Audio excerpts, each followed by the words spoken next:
श्री गणेशाय नमः। श्री सरस्वत्यै नमः। श्री वेदव्यासाय नमः। नारायणं नमस्कृत्य नरं चैव नरोत्तमं देवीं सरस्वतीं व्यासं ततो जयमुदीरयेत्।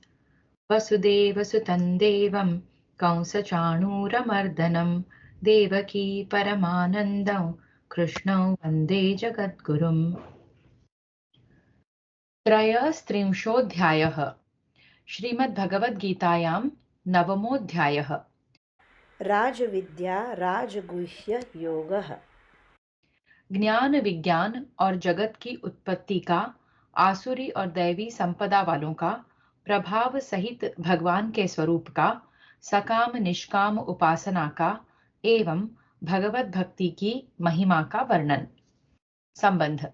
गीता के 7वें अध्याय के आरंभ में भगवान ने विज्ञान सहित ज्ञान का वर्णन करने की प्रतिज्ञा की थी। उसके अनुसार इस विषय का वर्णन करते हुए अंत में ब्रह्म, अध्यात्म, कर्म, अधिभूत, अधिदैव और अधियज्ञ के सहित भगवान को जानने की एवं अंत काल के भगवत चिंतन की बात कही। इस पर 8वें अध्याय में अर्जुन ने उन तत्वों को और अंत काल की उपासना के विषय को समझने के लिए 7 प्रश्न कर दिए। उनमें से 6 प्रश्नों का उत्तर तो भगवान ने संक्षेप में तीसरे और चौथे श्लोक में दे दिया, किंतु 7वें प्रश्न के उत्तर में उन्होंने जिस उपदेश का आरंभ किया उसमें सारा का सारा 8वां अध्याय पूरा हो गया। इस प्रकार 7वें अध्याय में आरंभ किए हुए विज्ञान सहित ज्ञान का सांगोपांग वर्णन न होने के कारण उसी विषय को भली भांति समझाने के उद्देश्य से भगवान इस नवम अध्याय का प्रारंभ करते हैं तथा 7वें अध्याय में वर्णित उपदेश के साथ इसका घनिष्ठ संबंध दिखलाने के लिए पहले श्लोक में पुनः उसी विज्ञान सहित ज्ञान का वर्णन करने की प्रतिज्ञा करते हैं। अथ नवमोऽध्यायः। श्रीभगवानुवाच इदं तु ते गुह्यतमं प्रवक्ष्याम्यनसूयवे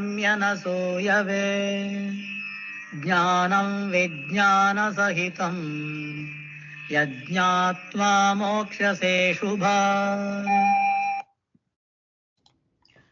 श्री भगवान बोले, तुझ दोष दृष्टि रहित भक्त के लिए इस परम गोपनीय विज्ञान सहित ज्ञान को पुनः भली भांति कहूंगा, जिसको जानकर तू दुख रूप संसार से मुक्त हो जाएगा।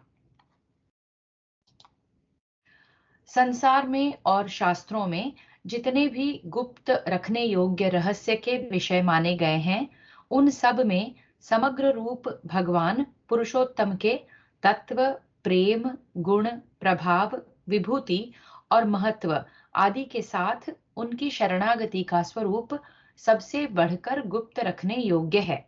यही भाव दिखलाने के लिए उसे गुह्यतम कहा गया है।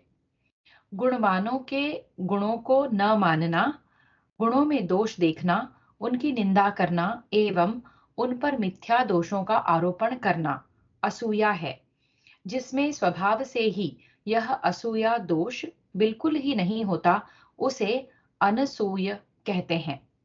इस श्लोक में अशुभ शब्द समस्त दुखों का, उनके हेतुभूत कर्मों का, दुर्गुणों का, जन्म मरण रूप संसार बंधन का और इन सब के कारण रूप अज्ञान का वाचक है। इन सब से सदा के लिए संपूर्णतया छूट जाना और परमानंद स्वरूप परमेश्वर को प्राप्त हो जाना ही अशुभ से मुक्त होना है। राजविद्या राजगुह्यम् पवित्रमिदमुत्तमम् प्रत्यक्षावगमं धर्म्यम् सुसुखं कर्तुमव्ययम्। यह विज्ञान सहित ज्ञान सब विद्याओं का राजा, सब गोपनीयों का राजा, अति पवित्र, अति उत्तम, प्रत्यक्ष फल वाला, धर्मयुक्त, साधन करने में बड़ा सुगम और अविनाशी है। संसार में जितने भी ज्ञात और अज्ञात विद्याएं हैं, यह उन सब में बढ़कर है। जिसने इस विद्या का यथार्थ अनुभव कर लिया है, उसके लिए फिर कुछ भी जानना बाकी नहीं रहता। इसलिए इसे राजविद्या कहा गया है। इसमें भगवान के सगुण, निर्गुण और साकार निराकार स्वरूप के तत्व का, उनके गुण, प्रभाव और महत्व का, उनकी उपासना विधि का और उसके फल का भली भांति निर्देश किया गया है। इसके अतिरिक्त इसमें भगवान ने अपना समस्त रहस्य खोलकर यह तत्व समझा दिया है कि मैं जो श्री कृष्ण रूप में तुम्हारे सामने विराजित हूँ, इस समस्त जगत का कर्ता, हर्ता, सबका आधार, सर्वशक्तिमान, परब्रह्म परमेश्वर और साक्षात पुरुषोत्तम हूँ। तुम सब प्रकार से मेरी शरण आ जाओ। इस प्रकार के परम गोपनीय रहस्य की बात अर्जुन जैसे दोष दृष्टिहीन परम श्रद्धावान भक्त के सामने ही कही जा सकती है, हरेक के सामने नहीं। इसलिए इसे राजगुह्य बतलाया गया है। यह उपदेश इतना पावन करने वाला है कि जो कोई भी इसका श्रद्धा पूर्वक श्रवण, मनन और इसके अनुसार आचरण करता है, यह उसके समस्त पापों और अवगुणों का समूल नाश करके उसे सदा के लिए परम विशुद्ध बना देता है। इसलिए इसे पवित्र कहा गया है। विज्ञान सहित इस ज्ञान का फल श्राद्धादि कर्मों की भांति अदृष्ट नहीं है। साधक जो जो इसकी ओर आगे बढ़ता है, त्यों ही त्यों उसके दुर्गुणों, दुराचारों और दुखों का नाश होकर उसे परम शांति और परम सुख का प्रत्यक्ष अनुभव होने लगता है। जिसको इसकी पूर्ण रूप से उपलब्धि हो जाती है, वह तो तुरंत ही परम सुख और परम शांति के समुद्र, परम प्रेमी, परम दयालु और सबके सुहृद साक्षात भगवान को ही प्राप्त हो जाता है। इसलिए यह प्रत्यक्षावगम है। जैसे सकाम कर्म अपना फल देकर समाप्त हो जाता है, और जैसे सांसारिक विद्या एक बार पढ़ लेने के बाद यदि उसका बार बार अभ्यास न किया जाए तो नष्ट हो जाती है, भगवान का यह ज्ञान विज्ञान वैसे नष्ट नहीं हो सकता। इसके अतिरिक्त इसका फल भी अविनाशी है, इसलिए इसे अव्यय कहा गया है। इसमें न तो किसी प्रकार के बाहरी आयोजन की आवश्यकता है और न कोई आयास ही करना पड़ता है। सिद्ध होने के बाद की बात तो दूर रही, साधन के आरंभ से ही इसमें साधक को शांति और सुख का अनुभव होने लगता है। इसलिए इसे साधन करने में बड़ा सुगम बतलाया है। संबंध: जब विज्ञान सहित ज्ञान की इतनी महिमा है और इसका साधन भी इतना सुगम है, तो फिर सभी मनुष्य इसे धारण क्यों नहीं करते? इस जिज्ञासा पर अश्रद्धा को ही इसमें प्रधान कारण दिखलाने के लिए भगवान अब इस पर श्रद्धा न करने वाले मनुष्यों की निंदा करते हैं। अश्रद्धधानाः पुरुषाः धर्मस्यास्य परन्तप अप्राप्य मां निवर्तन्ते मृत्यु संसारवर्त्मनि। हे परंतप, इस उपर्युक्त धर्म में श्रद्धा रहित पुरुष मुझको न प्राप्त होकर मृत्यु रूप संसार चक्र में भ्रमण करते रहते हैं। पिछले श्लोक में जिस विज्ञान सहित ज्ञान का महात्म्य बतलाया गया है और इसके आगे पूरे अध्याय में जिसका वर्णन है, उसी का वाचक यहाँ अस्य विशेषण के सहित धर्मस्य पद है।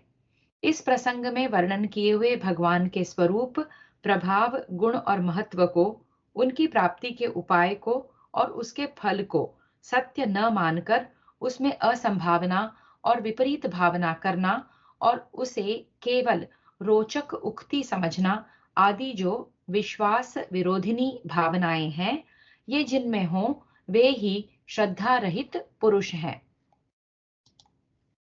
संबंध: पूर्व श्लोक में भगवान ने जिस विज्ञान सहित ज्ञान का उपदेश करने की प्रतिज्ञा की थी तथा जिसका महात्म्य वर्णन किया था, अब उसका आरंभ करते हुए वे सबसे पहले प्रभाव के साथ अपने निराकार स्वरूप के तत्व का वर्णन करते हैं।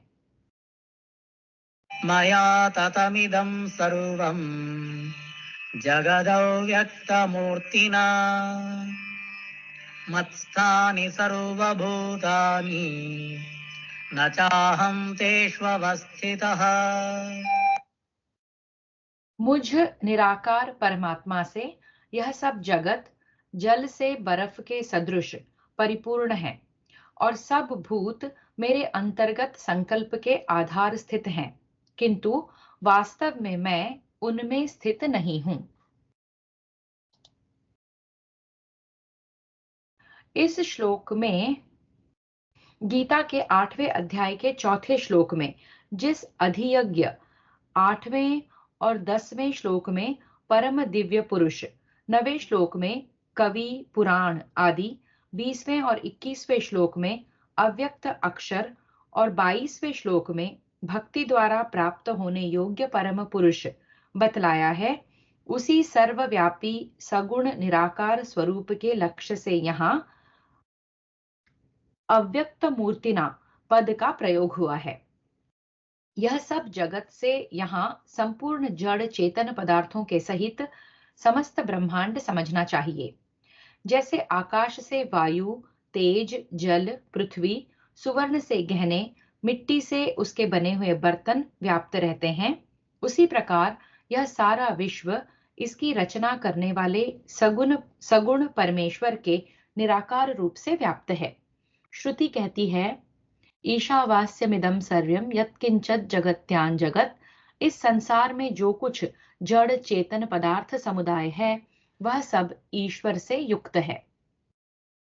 यहाँ सब भूत से समस्त शरीर, इंद्रिय, मन, बुद्धि तथा उनके विषय और वासस्थानों के सहित समस्त चराचर प्राणियों को कहा गया है।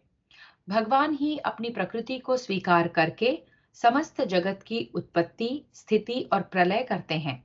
उन्होंने ही इस समस्त जगत को अपने किसी अंश में धारण कर रखा है और एकमात्र वे ही सबके गति, भर्ता, निवास स्थान, आश्रय, प्रभाव, प्रलय, स्थान और निधान है।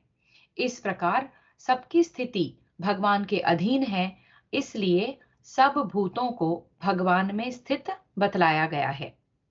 बादलों में आकाश की भांति समस्त जगत के अंदर अणु अणु में व्याप्त होने पर भी भगवान उससे सर्वथा अतीत और संबंध रहित हैं। समस्त जगत का नाश होने पर भी, बादलों के नाश होने पर आकाश की भांति भगवान ज्यों के त्यों रहते हैं।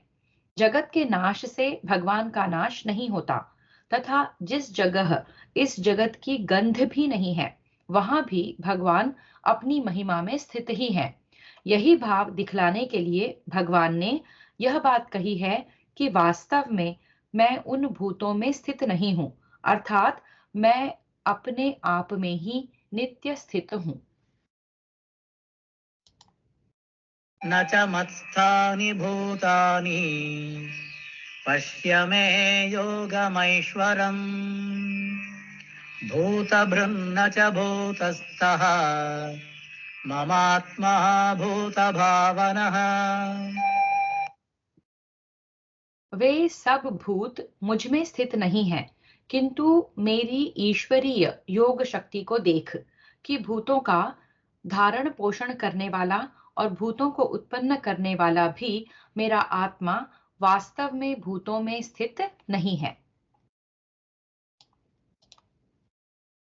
सबके उत्पादक और सब में व्याप्त रहते हुए तथा सबका धारण पोषण करते हुए भी सब से सर्वथा निर्लिप्त रहने की जो अद्भुत प्रभावमयी शक्ति है, जो ईश्वर के अतिरिक्त अन्य किसी में हो ही नहीं सकती, उसी का यहाँ ऐश्वरम योगम इन पदों द्वारा प्रतिपादन किया गया है। इन दो श्लोकों में कही हुई सभी बातों को लक्ष्य में रखकर भगवान ने अर्जुन को अपना ईश्वरीय योग देखने के लिए कहा है। यहाँ भगवान ने यह भाव दिखलाया है कि अर्जुन, तुम मेरी असाधारण योग शक्ति का चमत्कार देखो। यह कैसा आश्चर्य है कि आकाश में बादलों की भांति समस्त जगत मुझ में स्थित भी है और नहीं भी है।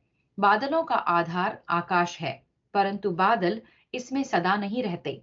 वस्तुतः अनित्य होने के कारण उनकी स्थिर सत्ता भी नहीं है, अतः वे आकाश में नहीं है। इसी प्रकार यह सारा जगत मेरी ही योग शक्ति से उत्पन्न है और मैं ही इसका आधार हूं। इसलिए तो सब भूत मुझ में स्थित हैं, परंतु ऐसा होते हुए भी मैं इनसे सर्वथा अतीत हूं। ये मुझ में सदा नहीं रहते, इसलिए ये मुझ में स्थित नहीं है। अतएव जब तक मनुष्य की दृष्टि में जगत है, तब तक सब कुछ मुझ में ही है। मेरे सिवा इस जगत का कोई दूसरा आधार है ही नहीं। जब मेरा साक्षात हो जाता है, तब उसकी दृष्टि में मुझसे भिन्न कोई वस्तु रह नहीं जाती। उस समय मुझ में यह जगत नहीं है। वास्तव में भगवान इस समस्त जगत से अतीत हैं। यही भाव दिखलाने के लिए वह भूतों में स्थित नहीं है, ऐसा कहा गया है। यथाकाशस्थितो नित्यम् वायुः सर्वत्र गोमहान् तथा सर्वाणि भूतानि मत्स्थानेत्युपधारय। जैसे आकाश से उत्पन्न सर्वत्र विचरने वाला महान वायु सदा आकाश में ही स्थित है, वैसे ही मेरे संकल्प द्वारा उत्पन्न होने से संपूर्ण भूत मुझ में स्थित हैं, ऐसा जान। आकाश की भांति भगवान को सम, निराकार, अकर्ता, अनंत, असंग और निर्विकार तथा वायु की भांति समस्त चराचर भूतों को भगवान से ही उत्पन्न, उन्हीं में स्थित और उन्हीं में लीन होने वाले बतलाने के लिए ऐसा कहा गया है। जैसे वायु की उत्पत्ति, स्थिति और लय आकाश में ही होने के कारण वह कभी किसी भी अवस्था में आकाश से अलग नहीं रह सकता, सदा ही आकाश में स्थित रहता है।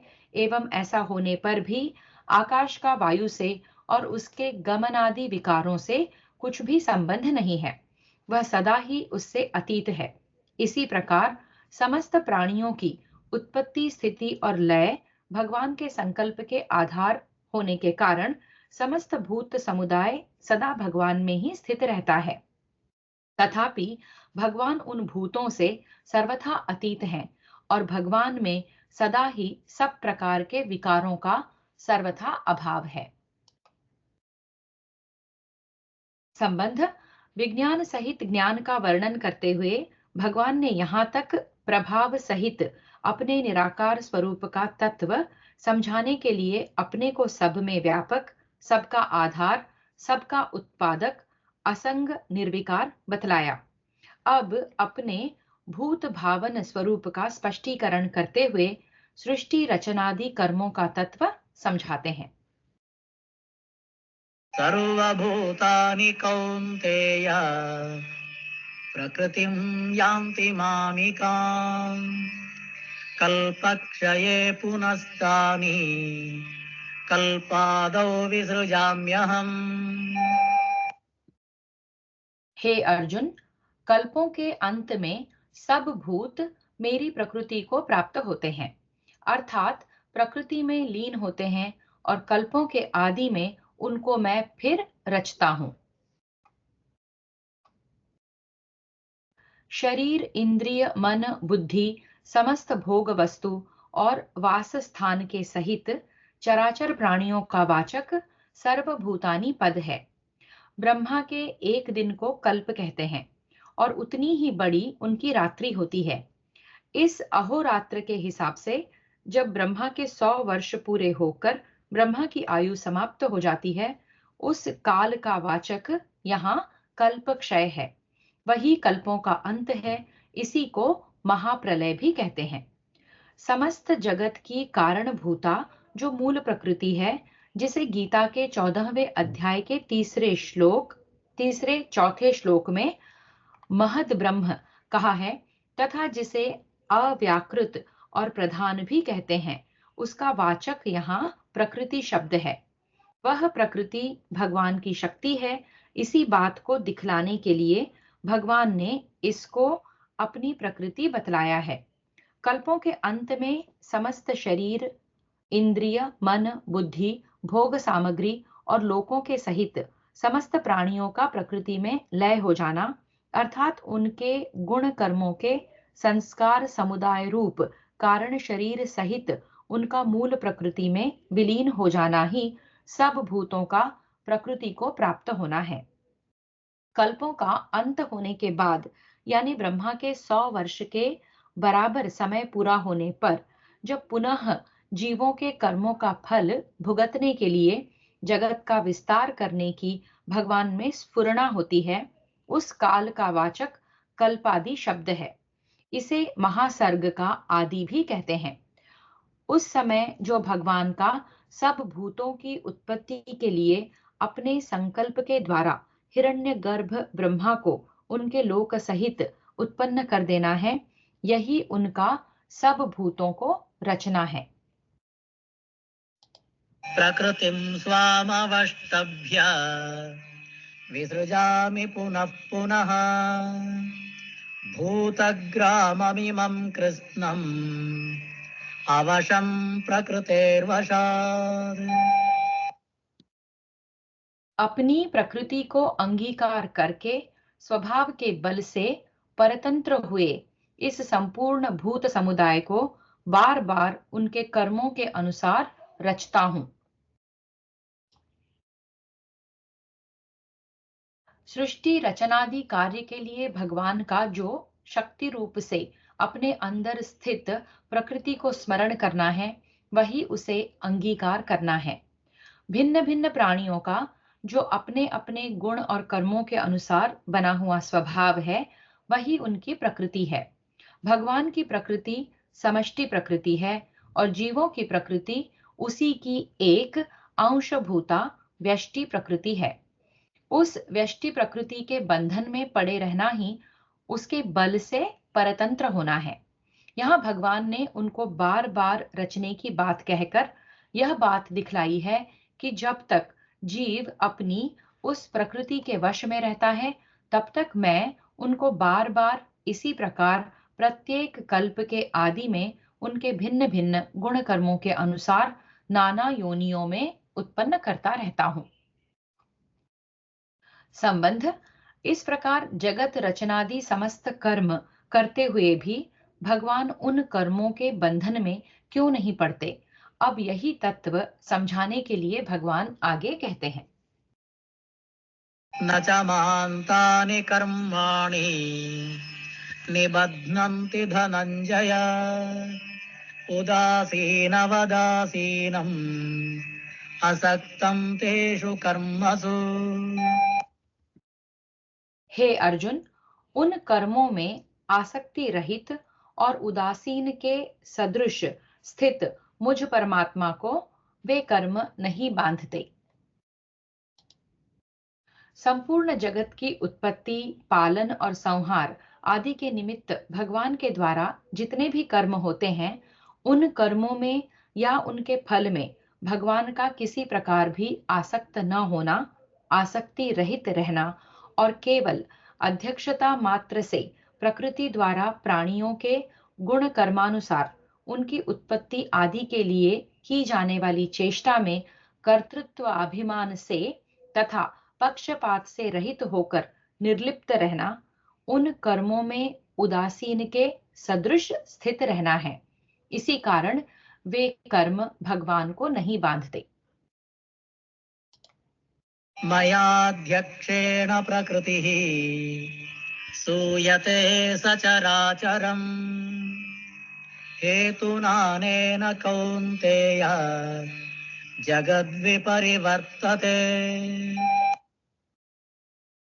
हे अर्जुन, मुझ अधिष्ठाता के सकाश से प्रकृति चराचर सहित सर्व जगत को रचती है और इस हेतु से ही यह संसार चक्र घूम रहा है।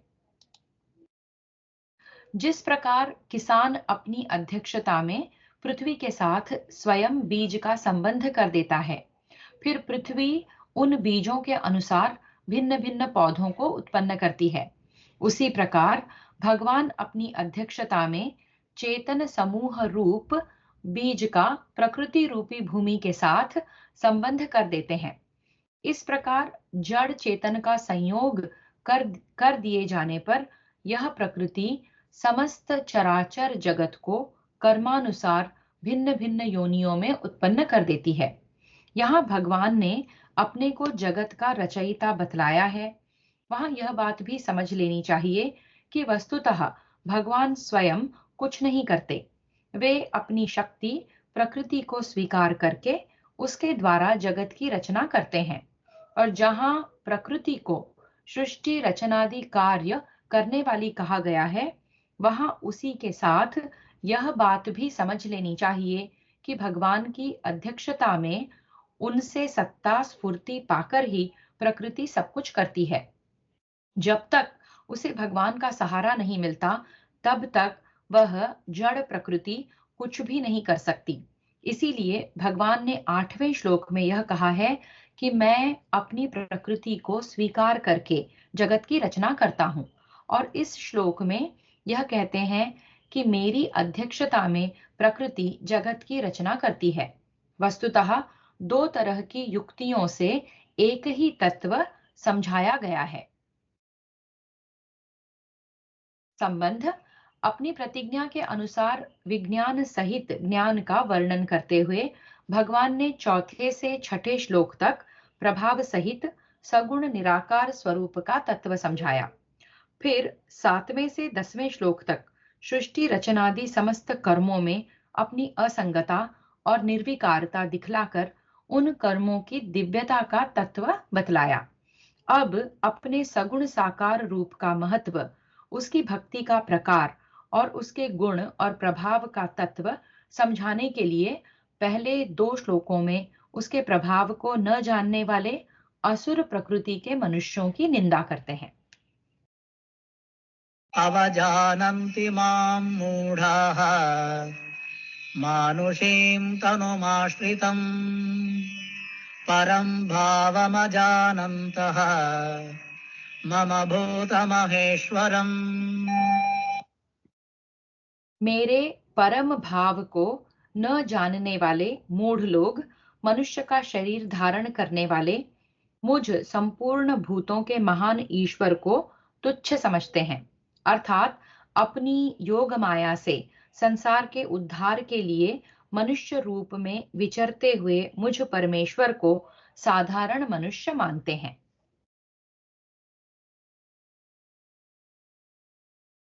गीता के 16वें अध्याय के 4 तथा 7वें से 22वें श्लोक तक जिनके विविध लक्षण बतलाए गए हैं, ऐसे ही आसुरी संपदा वाले मनुष्य के लिए मूढ़ाहा पद का प्रयोग हुआ है।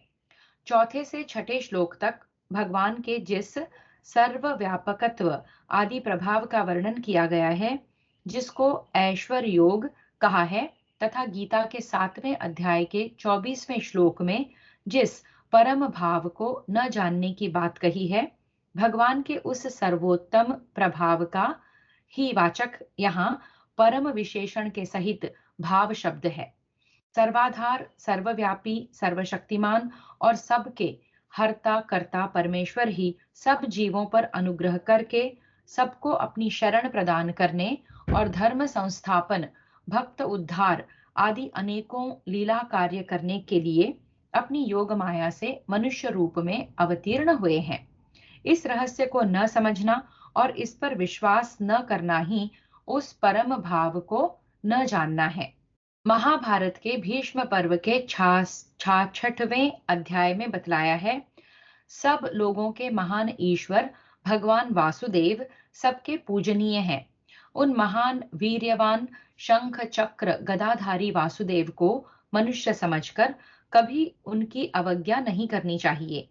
वे ही परम गुह्य, परम पद, परम ब्रह्म और परम यशः स्वरूप हैं। वे ही अक्षर हैं, अव्यक्त हैं, सनातन हैं, परम तेज हैं, परम सुख हैं और परम सत्य हैं। देवता, इंद्र, मनुष्य, किसी को भी उन अमित पराक्रमी प्रभु वासुदेव को मनुष्य मानकर उनका अनादर नहीं करना चाहिए। जो मूढ़मती लोग उन ऋषिकेश को मनुष्य बतलाते हैं, वे नराधम हैं। जो मनुष्य इन महात्मा योगेश्वर को मनुष्य देहधारी मानकर उनका अनादर करते हैं और जो इन चराचर के आत्मा श्रीवत्स के चिन्ह वाले महान तेजस्वी पद्मनाथ भगवान को नहीं पहचानते, वे तामसी प्रकृति से युक्त हैं। जो इन कौस्तुभ किरीटधारी और मित्रों को अभय करने वाले भगवान का अपमान करते हैं, वह अत्यंत भयानक नरक में पड़ता है। मोघाशा मोघकर्माणः मोघज्ञानाविचेतसः राक्षसीमासुरीं चैव प्रकृतिं मोहिनीं श्रिताः। वे व्यर्थ आशा, व्यर्थ कर्म, व्यर्थ ज्ञान वाले विक्षिप्त चित्त अज्ञानी जन राक्षसी, आसुरी और मोहिनी प्रकृति को ही धारण किया करते हैं। भगवान के प्रभाव को न जानने वाले असुर मनुष्य ऐसी निरर्थक आशाएं करते हैं जो कभी पूर्ण नहीं होती, इसलिए उनको मोघाशाह कहते हैं। भगवान और शास्त्रों पर विश्वास न करने वाले विषयी पामर लोग शास्त्र विधि का त्याग करके अश्रद्धा पूर्वक जो मन माने यज्ञादि कर्म करते हैं, उन कर्मों का उन्हें इस लोक या परलोक में कुछ भी फल नहीं मिलता, इसलिए उनको मोघ कर्माणः कहा गया है। जिनका ज्ञान व्यर्थ हो, तात्विक अर्थ से शून्य हो और युक्ति युक्त न हो, उनको मोघ ज्ञानाः कहते हैं। राक्षसों की भांति बिना ही कारण द्वेष करके जो दूसरों के अनिष्ट करने का और उन्हें कष्ट पहुंचाने का स्वभाव है, उसे राक्षसी प्रकृति कहते हैं। काम और लोभ के वश होकर अपना स्वार्थ सिद्ध करने के लिए दूसरों को क्लेश पहुंचाने और उनके स्वत्व हरण करने का जो स्वभाव है, उसे आसुरी प्रकृति कहते हैं। और प्रमाद या मोह के कारण किसी भी प्राणी को दुख पहुंचाने का जो स्वभाव है, उसे मोहिनी प्रकृति कहते हैं। ऐसे दुष्ट स्वभाव का त्याग करने के लिए चेष्टा न करना, वरन उसको उत्तम समझकर पकड़े रहना ही उसे धारण करना है। भगवान के प्रभाव को न जानने वाले मनुष्य प्रायः ऐसा ही करते हैं, इसीलिए उनको उक्त प्रकृतियों के आश्रित बतलाया है। संबंध: भगवान का प्रभाव न जानने वाले आसुरी प्रकृति के मनुष्यों की निंदा करके अब सगुण रूप की भक्ति का तत्व समझाने के लिए भगवान के प्रभाव को जानने वाले दैवी प्रकृति के आश्रित उच्च श्रेणी के अनन्य भक्तों के लक्षण बतलाते हैं। महात्मानस्तु मां पार्थ दैवीं प्रकृतिमाश्रिताः भजन्त्यनन्यमनसः ज्ञात्वा भूतादिमव्ययम्। परंतु हे कुंती पुत्र, दैवी प्रकृति के आश्रित महात्मा जन मुझको सब भूतों का सनातन कारण और नाश रहित अक्षर स्वरूप जानकर अनन्य मन से युक्त होकर निरंतर भजते हैं। यहाँ महात्मानः पद का प्रयोग उन निष्काम अनन्य प्रेमी भगवत भक्तों के लिए किया गया है जो भगवत से ममे सदा सरोबार रहते हैं और भगवत प्राप्ति के सर्वथा योग्य हैं। मैं इसको फिर से पढ़ती हूँ।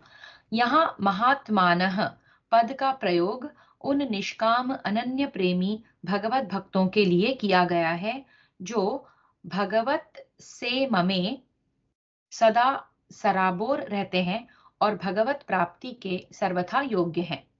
देव अर्थात भगवान से संबंध रखने वाले और उनकी प्राप्ति करा देने वाले जो सात्विक गुण और आचरण हैं, गीता के 16वें अध्याय में पहले से तीसरे श्लोक तक जिनका अभय आदि 26 नामों से वर्णन किया गया है, उन सब को भली भांति धारण कर लेना ही दैवी प्रकृति के आश्रित होना है। माम पद यहाँ भगवान के सगुण पुरुषोत्तम रूप का वाचक है। उस सगुण परमेश्वर से ही शरीर, इंद्रिय, मन, बुद्धि, भोग सामग्री और संपूर्ण लोकों के सहित समस्त चराचर प्राणियों की उत्पत्ति, पालन और संहार होता है।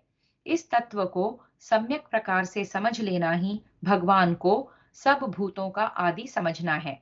और वे भगवान अजन्मा तथा अविनाशी हैं। केवल लोगों पर अनुग्रह करने के लिए ही लीला से मनुष्य आदि रूप में प्रकट और अंतर्धान होते हैं। उन्हीं को अक्षर, अविनाशी परब्रह्म, परमात्मा कहते हैं।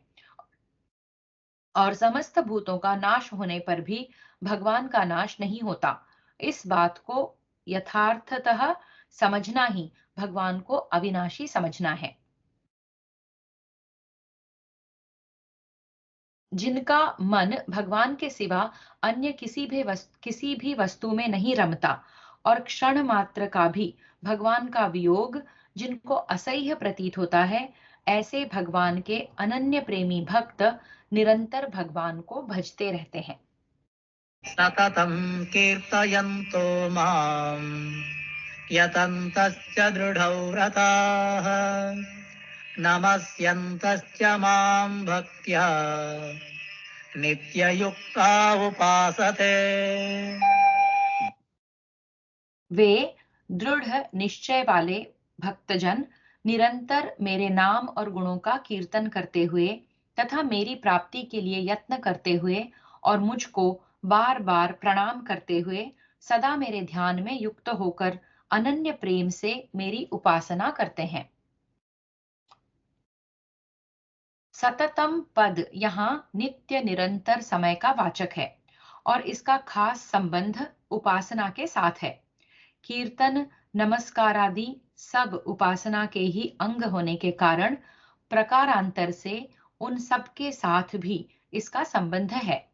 अभिप्राय यह है कि भगवान के प्रेमी भक्त कभी कीर्तन करते हुए, कभी नमस्कार करते हुए, कभी सेवा आदि प्रयत्न करते हुए तथा सदा सर्वदा भगवान का चिंतन करते हुए निरंतर उनकी उपासना करते हैं।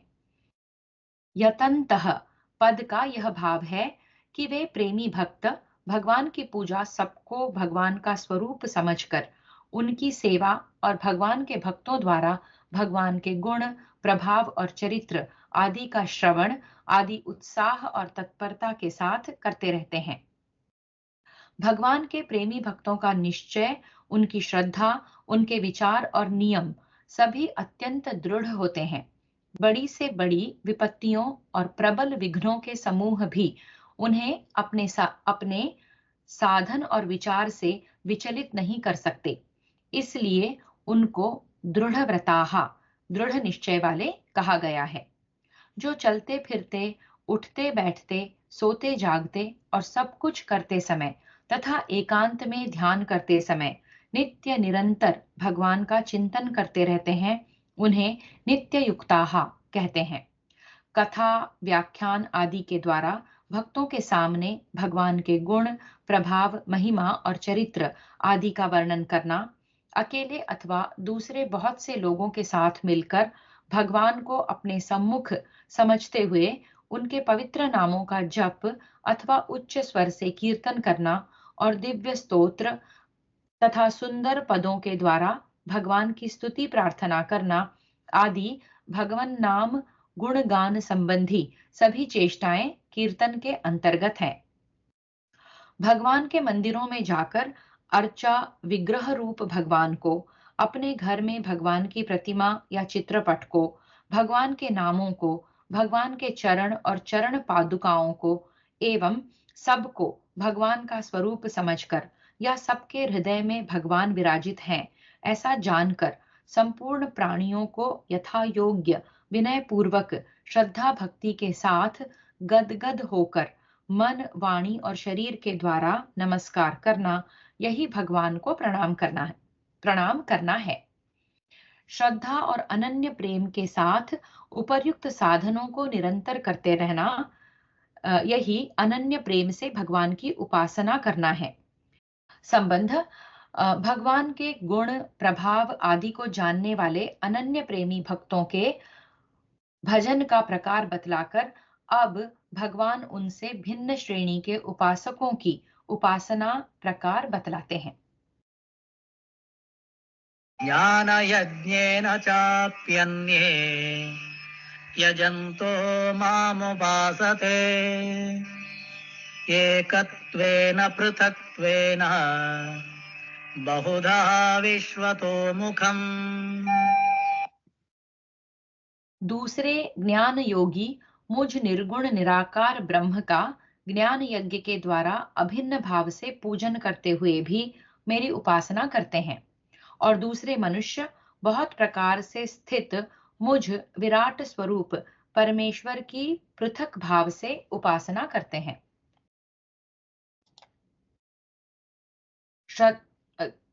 हाँ, गीता के तीसरे अध्याय के तीसरे श्लोक में जिस ज्ञान योग का वर्णन है, यहाँ भी ज्ञान यज्ञ का वही स्वरूप है। उसके अनुसार शरीर, इंद्रिय और मन द्वारा होने वाले समस्त कर्मों में मायामय गुण ही गुणों में बरत रहे हैं। ऐसा समझकर कर्तापन के अभिमान से रहित रहना, संपूर्ण दृश्य वर्ग को मृग तृष्णा के जल के सदृश या स्वप्न के संसार के समान अनित्य समझना तथा एक सच्चिदानंद घन निर्गुण निराकार परब्रह्म परमात्मा के अतिरिक्त अन्य किसी की भी सत्ता न मानकर निरंतर उसी का श्रवण, मनन और निधिध्यासन करते हुए उस सच्चिदानंद घन ब्रह्म में नित्य अभिन्न भाव से स्थित रहने का अभ्यास करते रहना, यही ज्ञान यज्ञ के द्वारा पूजन करते हुए उसकी उपासना करना है। समस्त विश्व उस भगवान से ही उत्पन्न हुआ है और भगवान ही उसमें व्याप्त हैं। अतः भगवान स्वयं ही विश्व रूप में स्थित हैं। इसलिए चंद्र, सूर्य, अग्नि, इंद्र, वरुण आदि विभिन्न देवता तथा और भी समस्त प्राणी भगवान के ही स्वरूप हैं। ऐसा समझकर जो उन सब की अपने कर्मों द्वारा यथा योग्य निष्काम भाव से सेवा पूजा करना है, यही बहुत प्रकार से स्थित भगवान के विराट स्वरूप की पृथक भाव से उपासना करना है। संबंध समस्त विश्व की उपासना भगवान की ही उपासना कैसे है, यह स्पष्ट समझाने के लिए अब 4 श्लोकों द्वारा भगवान इस बात का प्रतिपादन करते हैं कि समस्त जगत मेरा ही स्वरूप है। अहं क्रतुरहं यज्ञः स्वधाहमहमौषधम् मन्त्रोऽहमहमेवाज्यम् अहमग्निरहं हुतम्। क्रतु मैं हूँ, यज्ञ मैं हूँ, स्वधा मैं हूँ, औषधि मैं हूँ, मंत्र मैं हूँ, घृत मैं हूँ, अग्नि मैं हूँ और हवन रूप क्रिया भी मैं ही हूँ। श्रौत कर्म को क्रतु कहते हैं। पंच महायज्ञादि स्मार्त कर्म यज्ञ कहलाता है। पितरों के निमित्त प्रदान किया जाने वाला अन्न स्वधा कहलाता है। अग्नि से यहाँ गार्हपत्य, आहवनीय और दक्षिणाग्नि आदि सभी प्रकार के अग्नि समझने चाहिए। अभिप्राय यह है कि यज्ञ, श्राद्ध आदि शास्त्रीय शुभ कर्म में प्रयोजनीय समस्त वस्तुएं, तत्संबंधी मंत्र जिनमें यज्ञादि किए जाते हैं, वे अधिष्ठान तथा मन, वाणी, शरीर से होने वाली तद विषयक समस्त चेष्टाएं, ये सब भगवान के ही स्वरूप हैं। पिताहमस्य जगतः माता धाता पितामहः वेद्यं पवित्रमोङ्कारः ऋक्सामयजुरेव च। इस संपूर्ण जगत का धाता अर्थात धारण करने वाला एवं कर्मों के फल को देने वाला पिता, माता, पितामह, जानने योग्य पवित्र ओंकार तथा ऋग्वेद, सामवेद और यजुर्वेद भी मैं ही हूँ। यह चराचर प्राणियों के सहित समस्त विश्व भगवान से ही उत्पन्न हुआ है। भगवान ही इसके महाकारण हैं। इसलिए भगवान ने अपने को इसका पिता माता कहा है। जिन ब्रह्मा आदि प्रजापतियों से सृष्टि की रचना होती है, उनको भी उत्पन्न करने वाले भगवान ही हैं। इसलिए उन्होंने अपने को इसका पितामह बतलाया है। जो स्वयं विशुद्ध हो और सहज ही दूसरों के पापों का नाश करके उन्हें भी विशुद्ध बना दे, उसे पवित्र कहते हैं। भगवान परम पवित्र हैं तथा भगवान के दर्शन, भाषण और स्मरण से मनुष्य परम पवित्र हो जाते हैं। ओम भगवान का नाम है। इसी को प्रणव भी कहते हैं। गीता के 8वें अध्याय के 13वें श्लोक में इसे ब्रह्म बतलाया है तथा इसी का उच्चारण करने के लिए कहा गया है। यहाँ नाम तथा नामी का अभेद प्रतिपादन करने के लिए ही भगवान ने अपने को ओंकार बतलाया है। रुक, साम, यजुः ये तीनों पद तीनों वेदों के वाचक हैं। वेदों का प्राकट्य भगवान से हुआ है तथा सारे वेदों से भगवान का ज्ञान होता है। इसलिए सब वेदों को भगवान ने अपना स्वरूप बतलाया है।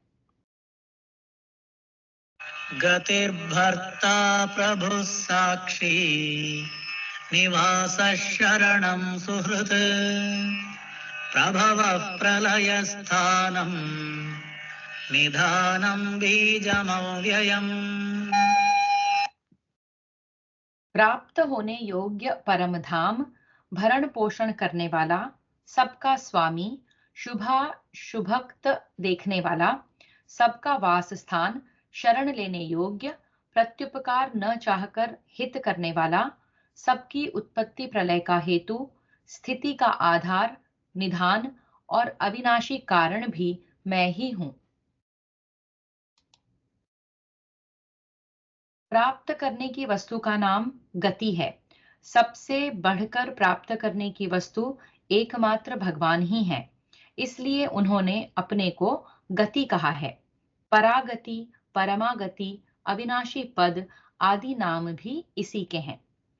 जिसकी शरण ली जाए उसे शरणम कहते हैं। भगवान के समान शरणागत वत्सल, प्रणत पाल और शरणागत के दुखों का नाश करने वाला अन्य कोई भी नहीं है। वाल्मीकि रामायण में कहा है, सकृदेव प्रपन्नाय तवास्मिति च याचते अभयम सर्वभूतेभ्यो ददाम्येतद् व्रतमम।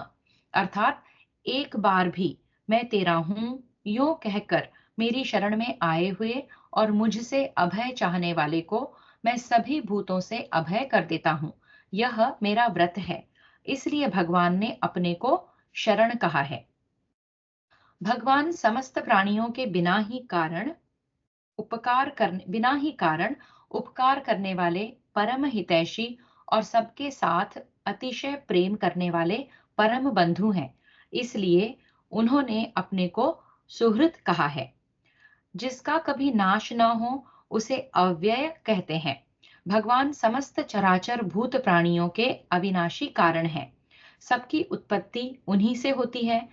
वे ही सबके परम आधार हैं। इसी से उनको अव्यय बीज कहा है।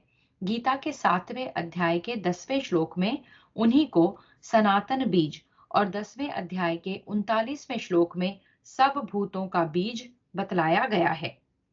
भगवान ही ईश्वरों के महान ईश्वर, देवताओं के परम दैवत, पतियों के परम पति, समस्त भुवनों के स्वामी और परम पूज्य परम देव हैं। जिसमें कोई वस्तु बहुत दिनों के लिए रखी जाती है उसे निधान कहते हैं। महाप्रलय में समस्त प्राणियों के सहित अव्यक्त प्रकृति भगवान के ही किसी एक अंश में धरोहर की भांति बहुत समय तक अक्रिय अवस्था में स्थित रहती है। इसलिए भगवान ने अपने को निधान कहा है। इस श्लोक में जितने भी शब्द आए हैं सबके सब भगवान के विशेषण हैं। अतः इस श्लोक में पूर्व श्लोकों की भांति अहम पद का प्रयोग नहीं किया गया है। तपाम्यहमहं वर्षं निगृह्णाम्युत्सृजामि च अमृतं चैव मृत्युश्च सदसच्चाहमर्जुन। मैं ही सूर्य रूप से तपता हूँ, वर्षा का आकर्षण करता हूँ और उसे बरसाता हूँ। हे अर्जुन, मैं ही अमृत और मृत्यु हूँ और सत असत भी मैं ही हूँ।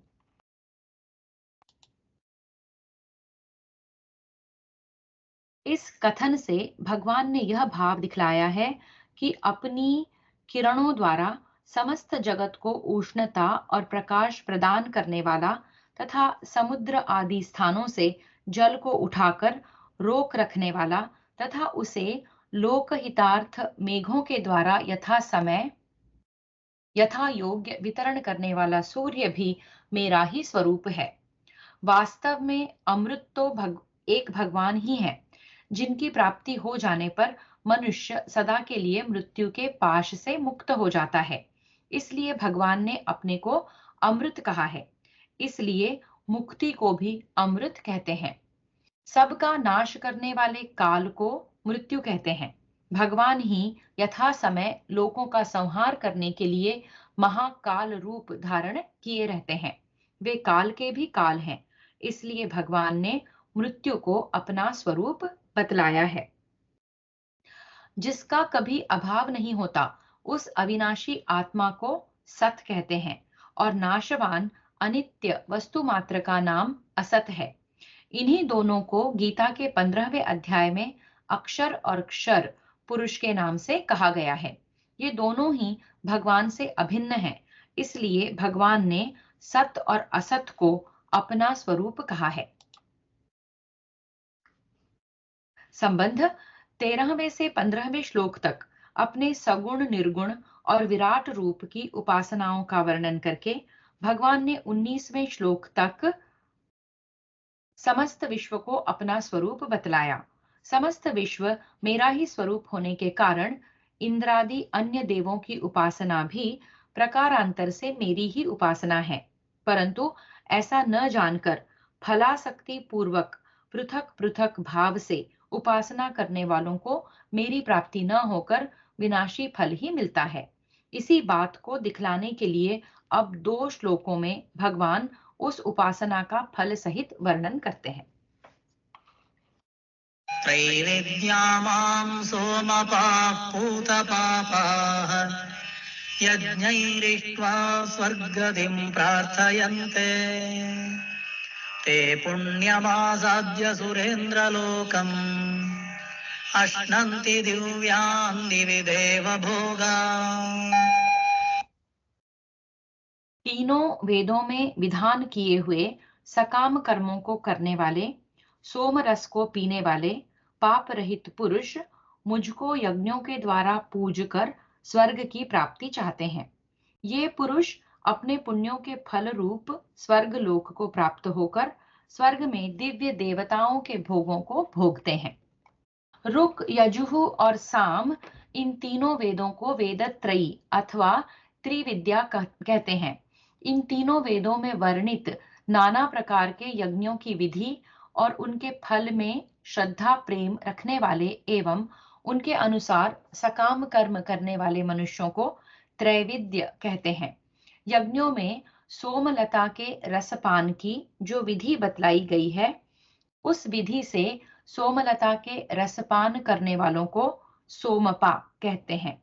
उपर्युक्त वेदोक्त कर्मों का विधि पूर्वक अनुष्ठान करने से जिनके स्वर्ग प्राप्ति में प्रतिबंधक रूप पाप नष्ट हो गया है, उनको पूत पापा कहते हैं। ये तीनों विशेषण ऐसी श्रेणी के मनुष्य के लिए हैं जो भगवान की सर्वरूपता से अनभिज्ञ हैं और वेदोक्त कर्म कांड पर प्रेम और श्रद्धा रखकर पाप कर्मों से बचते हुए सकाम भाव से यज्ञादि कर्मों का विधि पूर्वक अनुष्ठान किया करते हैं। यज्ञादि पुण्य कर्मों के फल रूप में प्राप्त होने वाले इंद्रलोक से लेकर ब्रह्मलोक पर्यंत जितने भी लोक हैं, उन सब को लक्ष्य करके श्लोक में पुण्यम विशेषण के सहित सुरेंद्र लोकम पद का प्रयोग किया गया है। अतः सुरेंद्र लोकम पद इंद्रलोक का वाचक होते हुए भी उसे उपर्युक्त सभी लोकों का वाचक समझना चाहिए। ते तं भुक्त्वा स्वर्गलोकं विशालम् क्षीणे पुण्ये मर्त्यलोकं विशन्ति एवं त्रयी धर्ममनुप्रपन्नाः गतागतं कामकामा लभन्ते। वे उस विशाल स्वर्ग लोक को भोग कर पुण्य क्षीण होने पर मृत्यु लोक को प्राप्त होते हैं। इस प्रकार स्वर्ग के साधन रूप तीनों वेदों में कहे हुए सकाम कर्म का आश्रय लेने वाले और भोगों की कामना वाले पुरुष बार बार आवागमन को प्राप्त होते हैं, अर्थात पुण्य के प्रभाव से स्वर्ग में जाते हैं और पुण्य क्षीण होने पर मृत्यु लोक में आते हैं। स्वर्गादि लोकों के विस्तार का, वहां की भोग्य वस्तुओं का, भोग प्रकारों का, भोग्य वस्तुओं की सुख रूपता का और भोगने योग्य शारीरिक तथा मानसिक शक्ति और परमायु आदि सभी का अनेक प्रकार का परिमाण मृत्युलोक की अपेक्षा कहीं विशद और महान है, इसलिए उसको विशाल कहा गया है। भगवान के स्वरूप तत्व को न जानने वाले सकाम मनुष्य अनन्य चित्त से भगवान की शरण ग्रहण नहीं करते, भोग कामना के वश में होकर उपर्युक्त धर्म का आश्रय लेते हैं। इसी कारण उनके कर्मों का फल अनित्य है और इसीलिए उन्हें फिर मर्त्यलोक में लौटना पड़ता है।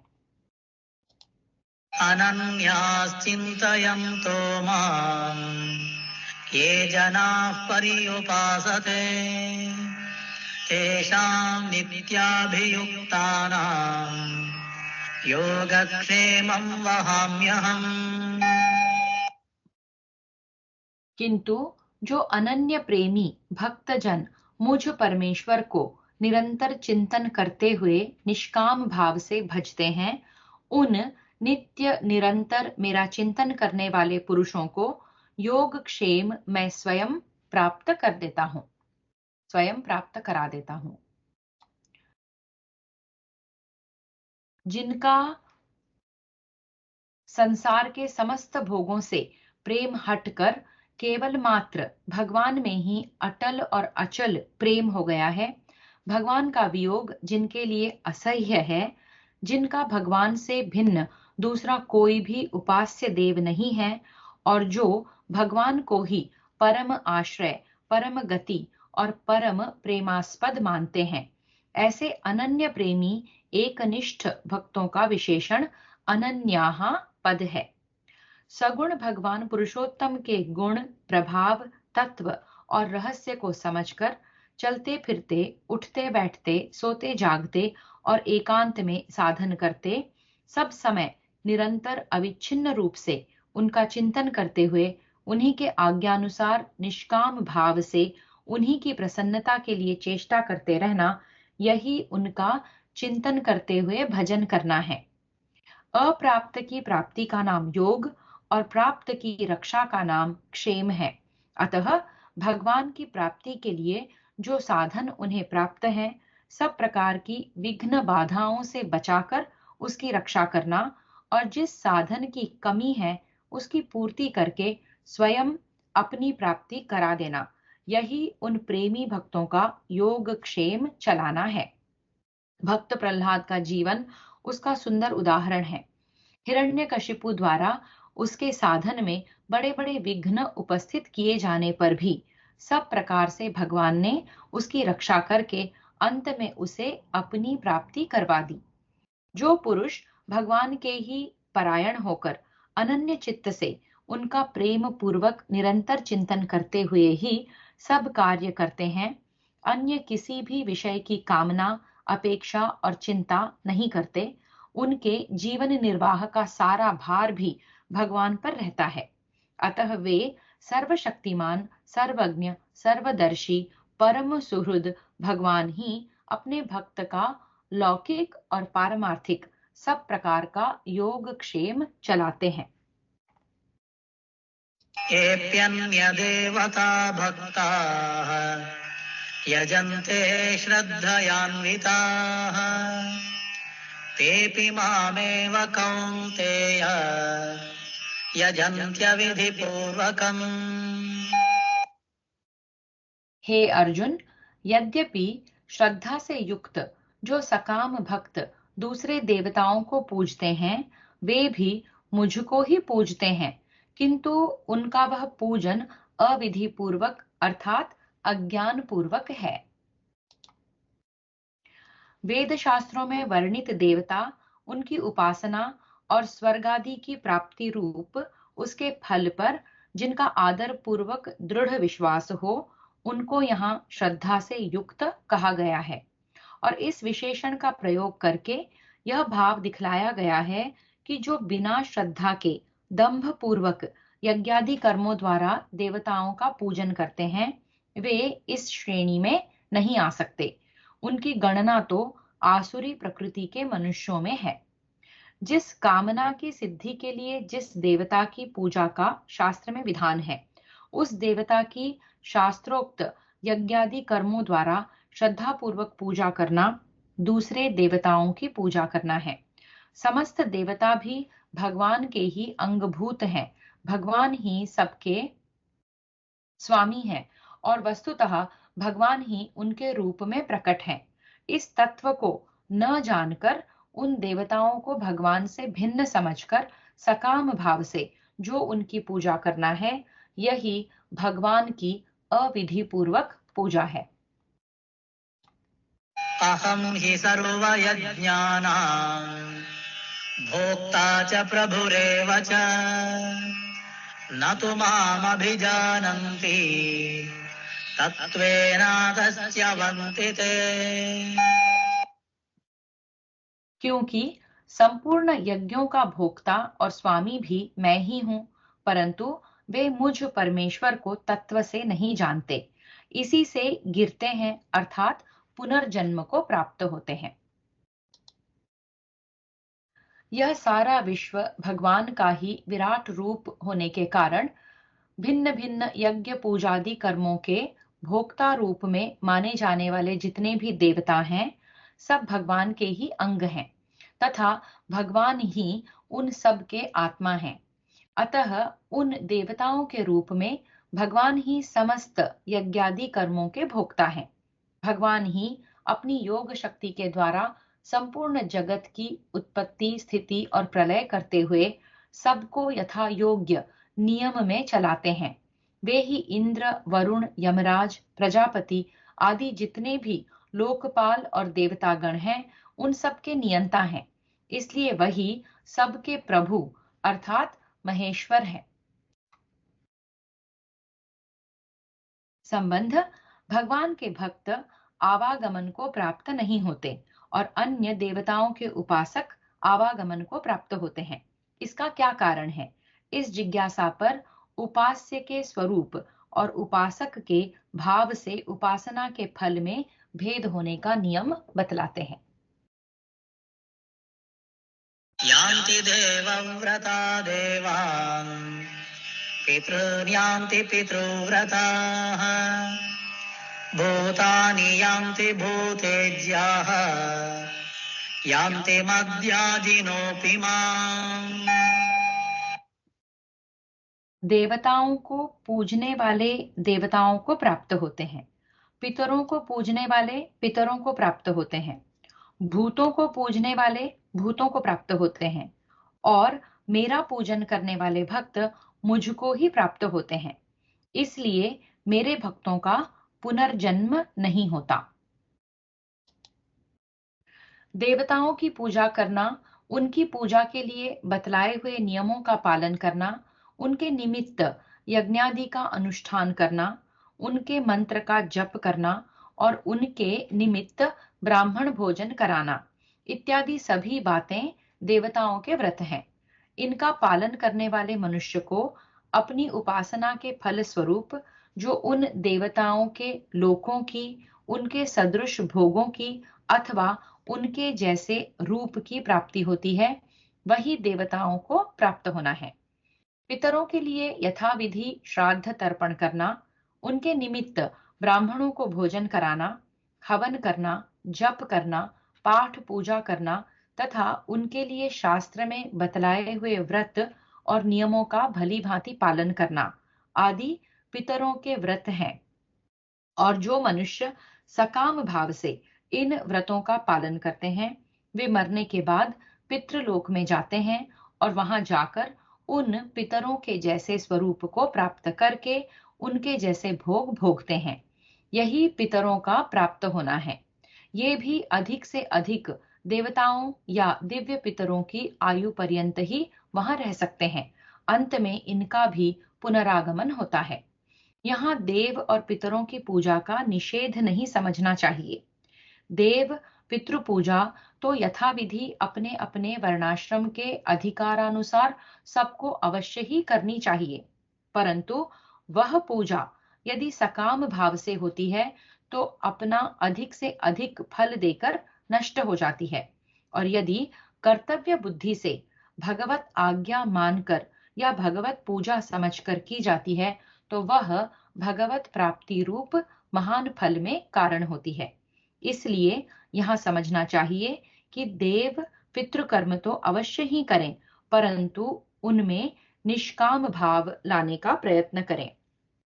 जो प्रेत और भूत गणों की पूजा करते हैं, उनकी पूजा के नियमों का पालन करते हैं, उनके लिए हवन या दान आदि करते हैं, ऐसे मनुष्यों का जो उन भूत प्रेतादि के समान रूप भोग आदि को प्राप्त होना है, वही उनको प्राप्त होना है।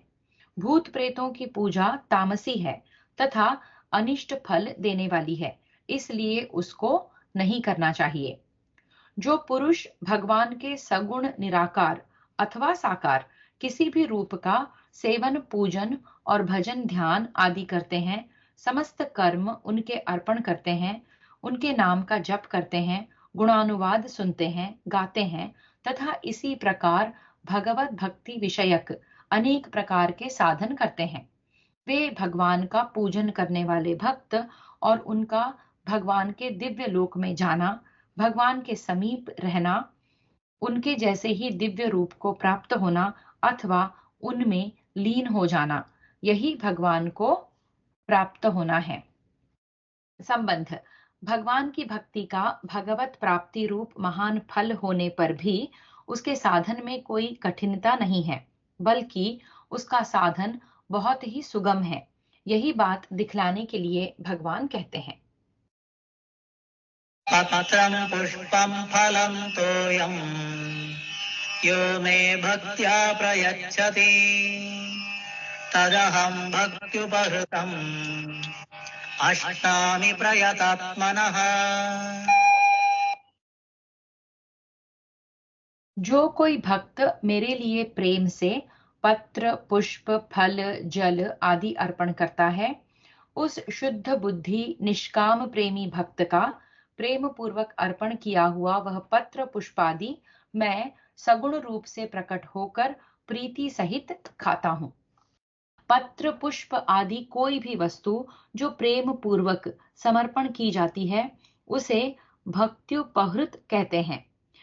इसके प्रयोग से भगवान ने यह भाव दिखलाया है कि बिना प्रेम के दी हुई वस्तु को मैं स्वीकार नहीं करता, और जहाँ प्रेम होता है तथा जिसको मुझे वस्तु अर्पण करने में और मेरे द्वारा उसके स्वीकार हो जाने में सच्चा आनंद होता है, वहां उस भक्त के द्वारा अर्पण की हुई वस्तु बहुत प्रेम से स्वीकार कर लेता हूँ। इससे भगवान ने यह भाव दिखलाया है कि इस प्रकार शुद्ध भाव से प्रेम पूर्वक समर्पण की हुई वस्तुओं को मैं स्वयं उस भक्त के सम्मुख प्रत्यक्ष प्रकट होकर खा लेता हूँ।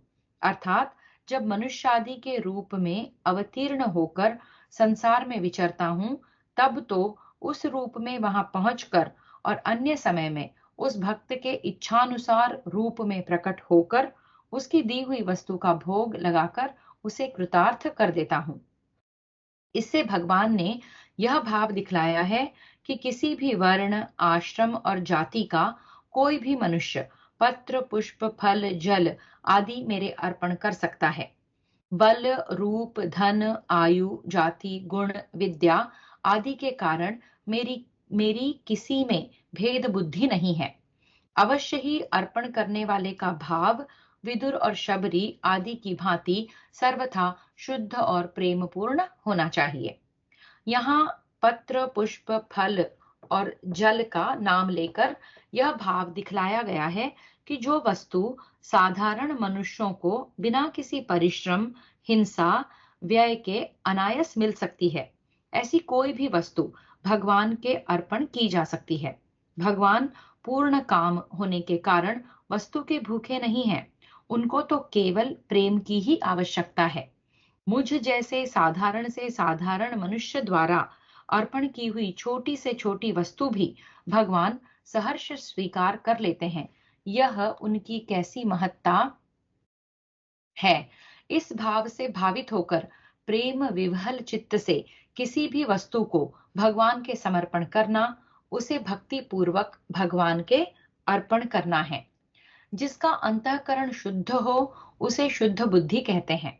इसका प्रयोग करके भगवान ने यह भाव दिखलाया है कि यदि अर्पण करने वाले का भाव शुद्ध न हो तो बाहर से चाहे जितने शिष्टाचार के साथ, चाहे जितनी उत्तम से उत्तम सामग्री मुझे अर्पण की जाए, मैं उसे कभी स्वीकार नहीं करता।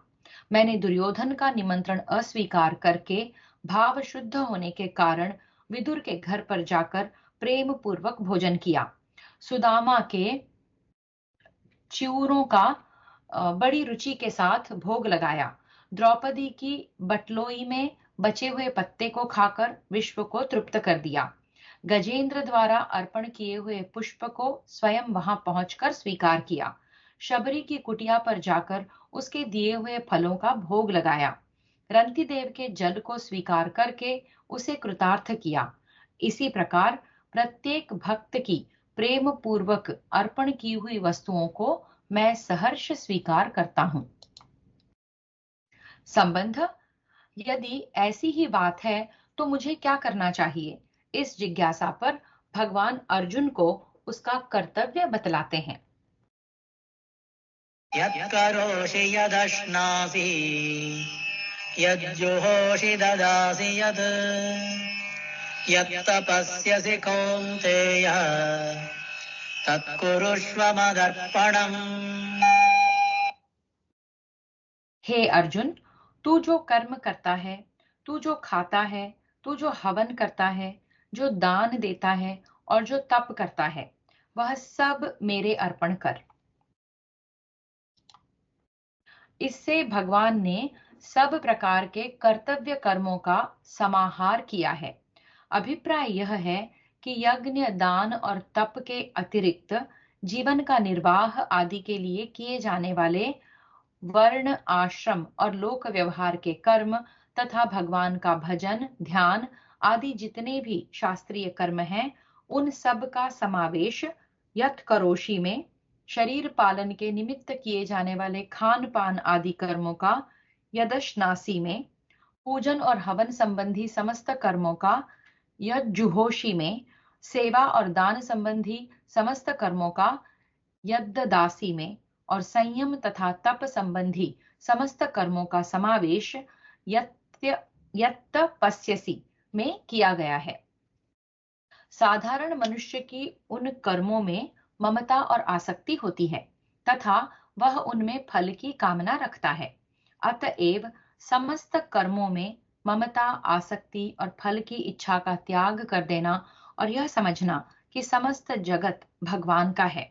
मेरे मन, बुद्धि, शरीर तथा इंद्रिय भी भगवान के हैं और मैं स्वयं भी भगवान का ही हूँ।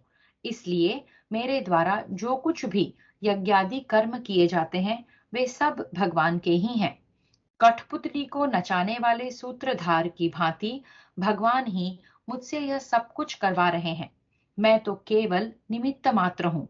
ऐसा समझकर जो भगवान के आज्ञानुसार भगवान की ही प्रसन्नता के लिए निष्काम भाव से उपर्युक्त कर्मों का करना है, यही उन कर्मों को भगवान के अर्पण करना है। पहले किसी दूसरे उद्देश्य से किए हुए कर्मों को पीछे से भगवान को अर्पण करना कर्म करते करते बीच में ही भगवान के अर्पण कर देना, कर्म समाप्त होने के साथ साथ भगवान के अर्पण कर देना, अथवा कर्मों का फल ही भगवान के अर्पण करना। इस प्रकार का अर्पण करना भी भगवान के ही अर्पण करना है। पहले इसी प्रकार होता है। ऐसा करते करते ही उपर्युक्त प्रकार से पूर्णतया भगवद अर्पण होता है। संबंध, इस प्रकार समस्त कर्मों को आपके अर्पण करने से क्या होगा, इस जिज्ञासा पर कहते हैं। शुभाशुभफलैरेवम् मोक्ष्यसे कर्मबन्धनैः सन्न्यासयोगयुक्तात्मा विमुक्तो मामुपैष्यसि। इस प्रकार जिसमें समस्त कर्म मुझ भगवान के अर्पण होते हैं, ऐसे संन्यास योग से युक्त चित्त वाला तू शुभाशुभ फल रूप कर्मांधन से मुक्त हो जाएगा। उनसे मुक्त होकर मुझको ही प्राप्त होगा। यहाँ संन्यास योग पद सांख्य योग अर्थात ज्ञान योग का वाचक नहीं है, किंतु पूर्व श्लोक के अनुसार समस्त कर्मों को भगवान के अर्पण कर देना ही यहाँ संन्यास योग है। इसलिए ऐसे संन्यास योग से जिसकी आत्मा युक्त हो, जिसके मन और बुद्धि में पूर्व श्लोक के कथनानुसार समस्त कर्म भगवान के अर्पण करने का भाव सुदृढ़ हो गया हो, उसे संन्यास योग युक्तात्मा समझना चाहिए। भिन्न भिन्न शुभाशुभ कर्मों के अनुसार स्वर्ग, नरक और पशु पक्षी एवं मनुष्यादि लोकों के अंदर नाना प्रकार की योनियों में जन्म लेना तथा सुख दुखों का भोग करना, यही शुभाशुभ फल है। इसी को कर्म बंधन कहते हैं, क्योंकि कर्म फल रूप पुनर्जन्म से और सुख दुखों के भोग से मुक्त हो जाता है। यही शुभाशुभ फल रूप कर्म बंधन से मुक्त हो जाना है। मरने के बाद भगवान के परम धाम में पहुंच जाना या इसी जन्म में भगवान को प्रत्यक्ष प्राप्त कर लेना ही उस कर्म बंधन से मुक्त होकर भगवान को प्राप्त होना है। संबंध, उपर्युक्त प्रकार से भगवान की भक्ति करने वाले को भगवान की प्राप्ति होती है, दूसरों को नहीं होती। इस कथन से भगवान में विषमता के दोष की आशंका हो सकती है, अतएव उसका निवारण करते हुए भगवान कहते हैं, समोहं सर्वभूतेषु न मे द्वेषोऽस्ति न प्रियः ये भजन्ति तु मां भक्त्या मयि ते तेषु चाप्यहम्। मैं सब भूतों में समभाव से व्यापक हूँ, न कोई मेरा अप्रिय है और न प्रिय है, परंतु जो भक्त मुझको प्रेम से भजते हैं वे मुझ में हैं और मैं भी उनमें प्रत्यक्ष प्रकट हूँ। इस कथन से भगवान ने यह भाव दिखलाया है कि मैं ब्रह्मा से लेकर स्तंभ पर्यंत समस्त प्राणियों में अंतर्यामी रूप से समान भाव से व्याप्त हूँ। अतएव मेरा सब में समभाव है, किसी में भी मेरा राग द्वेष नहीं है, इसलिए वास्तव में मेरा कोई भी अप्रिय या प्रिय नहीं है। भगवान के साकार या निराकार किसी भी रूप का श्रद्धा और प्रेम पूर्वक निरंतर चिंतन करना, उनके नाम, गुण, प्रभाव, महिमा और लीला चरित्रों का श्रवण, मनन और कीर्तन करना, उनको नमस्कार करना, पत्र पुष्प आदि यथेष्ट सामग्रियों के द्वारा उनकी प्रेम पूर्वक पूजा करना और अपने समस्त कर्म उनके समर्पण करना आदि सभी क्रियाओं का नाम भक्ति पूर्वक भगवान को भजना है। जो पुरुष इस प्रकार भगवान को भजते हैं, भगवान भी उनको वैसे ही भजते हैं। वे जैसे भगवान को नहीं भूलते, वैसे ही भगवान भी उनको नहीं भूल सकते। यही भाव दिखलाने के लिए भगवान ने उनको अपने में बतलाया है और उन भक्तों का विशुद्ध अंतःकरण भगवत प्रेम से परिपूर्ण हो जाता है। इससे उनके हृदय में भगवान सदा सर्वदा प्रत्यक्ष दिखने लगते हैं। यही भाव दिखलाने के लिए भगवान ने अपने को उनमें बतलाया है। जैसे समभाव से सब जगह प्रकाश देने वाला सूर्य दर्पण आदि स्वच्छ पदार्थों में प्रतिबिंबित होता है, काष्ठ आदि में नहीं, तथापि उसमें विषमता नहीं है। वैसे ही भगवान भी भक्तों को मिलते हैं, दूसरों को नहीं मिलते। इसमें उनकी विषमता नहीं है। यह तो भक्ति की ही महिमा है। अपि चेत् सुदुराचारः भजते मामनन्यभाग् साधुरेव समन्तव्यः सम्यग् व्यवसितो हि सः। यदि कोई अतिशय दुराचारी भी अनन्य भाव से मेरा भक्त होकर मुझको भजता है, तो वह साधु ही मानने योग्य है, क्योंकि वह यथार्थ निश्चय वाला है। अर्थात उसने भली भांति निश्चय कर लिया है कि परमेश्वर के भजने के समान अन्य कुछ भी नहीं है। अपि देने का अभिप्राय यह है कि सदाचारी और साधारण पापियों का मेरा भजन करने से उद्धार हो जाए, इसमें तो कहना ही क्या है। भजन से अतिशय दुराचारी का भी उद्धार हो सकता है। चेत अव्यय यदि के अर्थ में है। इसका प्रयोग करके भगवान ने यह भाव दिखलाया है कि प्रायः दुराचारी मनुष्यों की विषयों में और पापों में आसक्ति रहने के कारण वे मुझ में प्रेम करके मेरा भजन नहीं करते। तथापि किसी पूर्व शुभ संस्कार की जागृति, भगवत भावमय वातावरण, शास्त्र के अध्ययन और महात्मा पुरुषों के सत्संग से एवं मेरे गुण, प्रभाव, महत्व और रहस्य का श्रवण करने से यदि कदाचित दुराचारी मनुष्य की मुझ में श्रद्धा भक्ति हो जाए और वह मेरा भजन करने लगे, तो उसका भी उद्धार हो जाता है। जिनके आचरण अत्यंत दूषित हों, खान पान और चाल चलन भ्रष्ट हों, अपने स्वभाव, आसक्ति और बुरी आदत से विवश होने के कारण जो दुराचारों का त्याग न कर सकते हों, ऐसे मनुष्यों को अतिशय दुराचारी समझना चाहिए। ऐसे मनुष्यों का जो भगवान के गुण, प्रभाव आदि के सुनने और पढ़ने से या अन्य किसी कारण से भगवान को सर्वोत्तम समझ लेना और एकमात्र भगवान का ही आश्रय लेकर अतिशय श्रद्धा प्रेम पूर्वक उन्हीं को अपना इष्ट देव मान लेना है, यही उनका अनन्य भाग होना है। इस प्रकार भगवान का भक्त बनकर जो उनके स्वरूप का चिंतन करना, नाम, गुण, महिमा और प्रभाव का श्रवण, मनन, कीर्तन करना, उनको नमस्कार करना, पत्र पुष्प आदि यथेष्ट वस्तु उनके अर्पण करके उनका पूजन करना तथा अपने किए हुए शुभ कर्मों को भगवान के समर्पण करना है, यही अनन्य भाग होकर भगवान का भजन करना है। जिसने यह दृढ़ निश्चय कर लिया है कि भगवान पतित पावन, सबके सुहृद, सर्वशक्तिमान, परम दयालु, सर्वज्ञ, सबके स्वामी और सर्वोत्तम हैं, एवं उनका भजन करना ही मनुष्य जीवन का परम कर्तव्य है। इससे समस्त पापों और पाप वासनाओं का समूल नाश होकर भगवत कृपा से मुझको अपने आप ही भगवत प्राप्ति हो जाएगी। यह बहुत ही उत्तम और यथार्थ निश्चय है।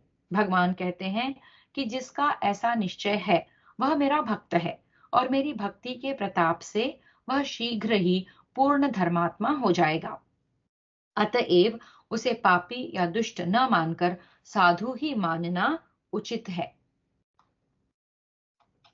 क्षिप्रं भवति धर्मात्मा शश्वच्छान्तिं निगच्छति कौन्तेय प्रतिजानीहि न मे भक्तः प्रणश्यति। वह शीघ्र ही धर्मात्मा हो जाता है, वह सदा रहने वाली परम शांति को प्राप्त होता है। हे अर्जुन, तू निश्चय पूर्वक सत्य जान कि मैं तेरा भक्त सत्य जान कि मेरा भक्त नष्ट नहीं होता। फिर से पढ़ती हूँ इसको। वह शीघ्र ही धर्मात्मा हो जाता है, वह सदा रहने वाली परम शांति को प्राप्त होता है। हे अर्जुन, तू निश्चय पूर्वक सत्य जान कि मेरा भक्त नष्ट नहीं होता।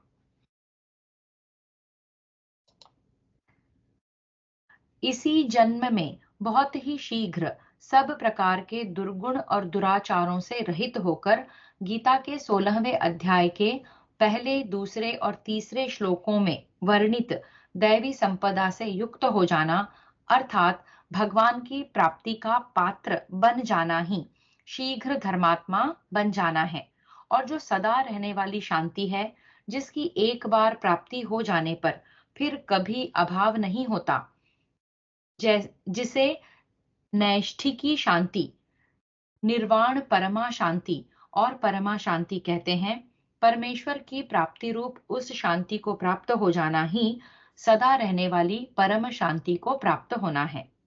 इसके प्रयोग से भगवान ने यह भाव दिखलाया है कि अर्जुन, मैंने जो तुम्हें अपनी भक्ति का और भक्त का यह महत्व बतलाया है, इसमें तुम्हें किंचन मात्र भी संशय न रखकर उसे सर्वथा सत्य समझना और दृढ़ता पूर्वक धारण कर लेना चाहिए।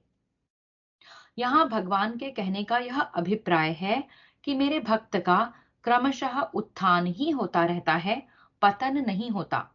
अर्थात वह न तो अपनी स्थिति से कभी गिरता है और न उसको नीच योनि का, नरक आदि की प्राप्ति रूप दुर्गति की प्राप्ति होती है। वह पूर्व कथन के अनुसार क्रमशः दुर्गुण दुराचारों से सर्वथा रहित होकर शीघ्र ही धर्मात्मा बन जाता है और परम शांति को प्राप्त हो जाता है।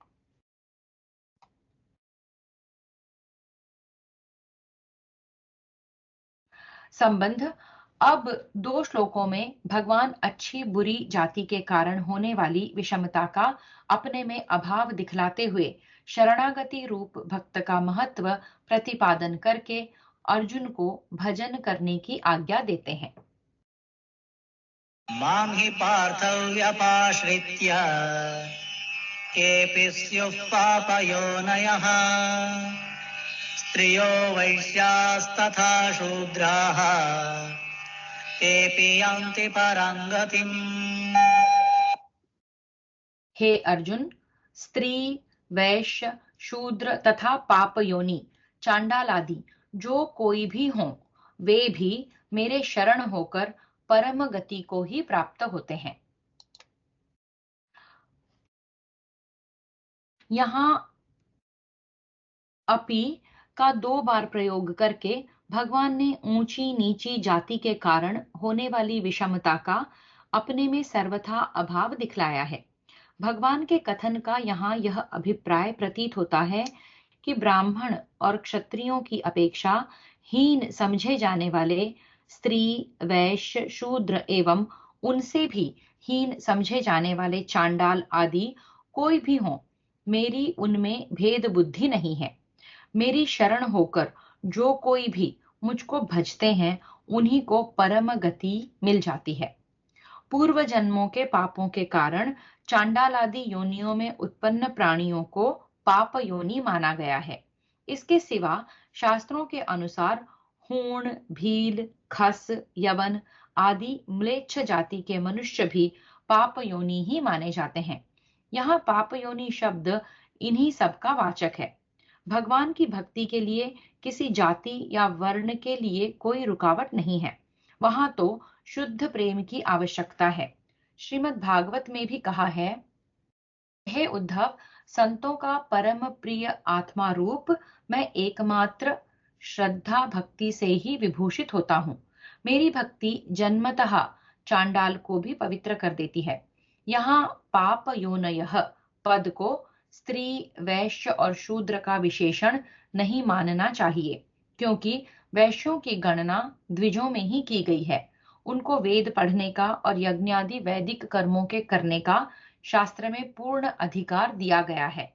अतः द्विज होने के कारण वैश्यों को पापयोनि कहना नहीं बन सकता। इसके अतिरिक्त छांदोग्य उपनिषद में जहां जीवों की कर्मानुरूप गति का वर्णन है, यह स्पष्ट कहा गया है। अर्थ पढ़ती हूँ। उन जीवों में जो इस लोक में रमणीय आचरण वाले अर्थात पुण्यात्मा होते हैं, वे शीघ्र ही उत्तम योनि, ब्राह्मण योनि, क्षत्रिय योनि अथवा वैश्य योनि को प्राप्त करते हैं। और जो इस संसार में कपूय यानी कि अधम आचरण वाले अर्थात पाप कर्मा होते हैं, वे अधम योनि अर्थात कुत्ते की, सूकर की या चांडाल की योनि को प्राप्त करते हैं। इससे यह सिद्ध है कि वैश्यों की गणना पाप योनि में नहीं की जा सकती। अब रही स्त्रियों की बात। ब्राह्मण, क्षत्रिय और वैश्यों की स्त्रियों का अपने पतियों के साथ यज्ञादि वैदिक कर्मों में अधिकार माना गया है। इस कारण से उनको भी पाप योनि कहना नहीं बन सकता। सबसे बड़ी अड़चन तो यह पड़ेगी कि भगवान की भक्ति से चांडाल आदि को भी परम गति मिलने की बात, जो कि सर्वशास्त्र सम्मत है और जो भक्ति के महत्व को प्रकट करती है, कैसे रहेगी। अतएव पाप योनयः पद को स्त्री, वैश्य और शूद्रों का विशेषण न मानकर शूद्रों की अपेक्षा भी हीन जाति के मनुष्यों का वाचक मानना ही ठीक प्रतीत होता है। क्योंकि भागवत में बतलाया है, एक श्लोक है भागवत का, उसका अर्थ ऐसा है, जिनके आश्रित भक्तों का आश्रय लेकर किरात, हूण, आंध्र, पुलिंद, पुलस्क, आभीर, कंक, यवन और खस आदि अधम जाति के लोग तथा इनके सिवा और भी बड़े से बड़े पापी मनुष्य शुद्ध हो जाते हैं, उन जगत प्रभु भगवान विष्णु को नमस्कार है।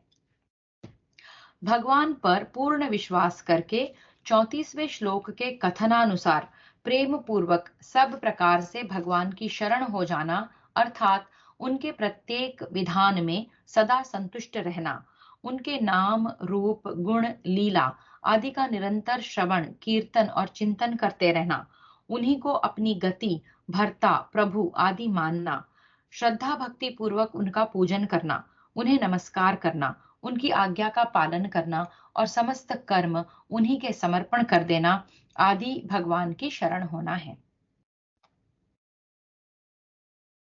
किं पुनर्ब्राह्मणाः पुण्याः भक्ता राजर्षयस्तथा अनित्यमसुखं लोकम् इमं प्राप्य भजस्व माम्। फिर इसमें कहना ही क्या है, जो पुण्यशील ब्राह्मण तथा राजर्षि भक्तजन मेरी शरण होकर परम गति को प्राप्त होते हैं। इसलिए तू सुख रहित और क्षण भंगुर इस मनुष्य शरीर को प्राप्त होकर निरंतर मेरा ही भजन कर।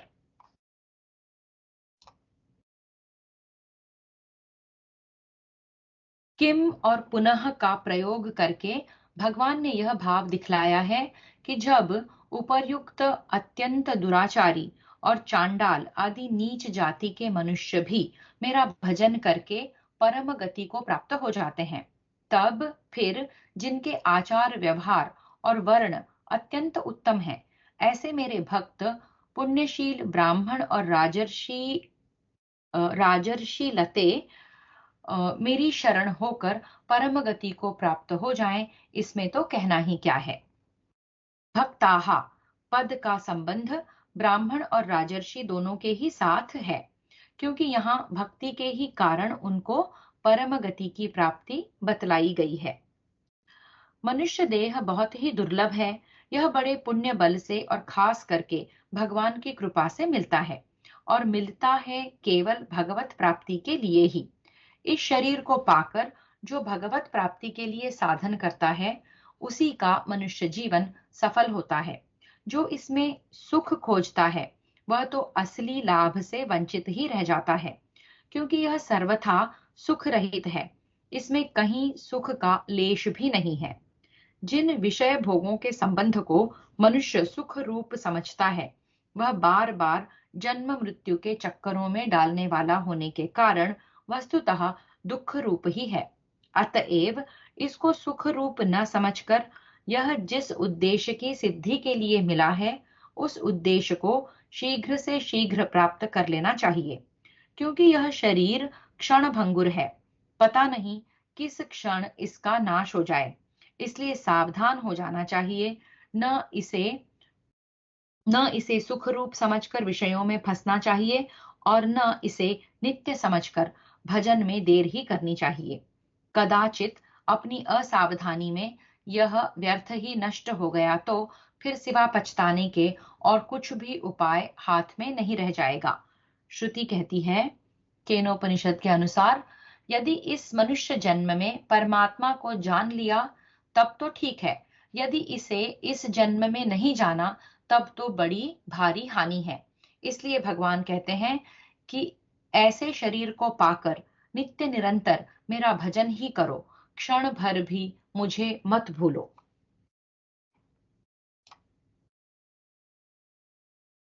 संबंध। पिछले श्लोक में भगवान ने अपने भजन का महत्व दिखलाया और अंत में अर्जुन को भजन करने के लिए कहा। अतएव अब भगवान अपने भजन का अर्थात शरणागति का प्रकार बतलाते हुए अध्याय की समाप्ति करते हैं।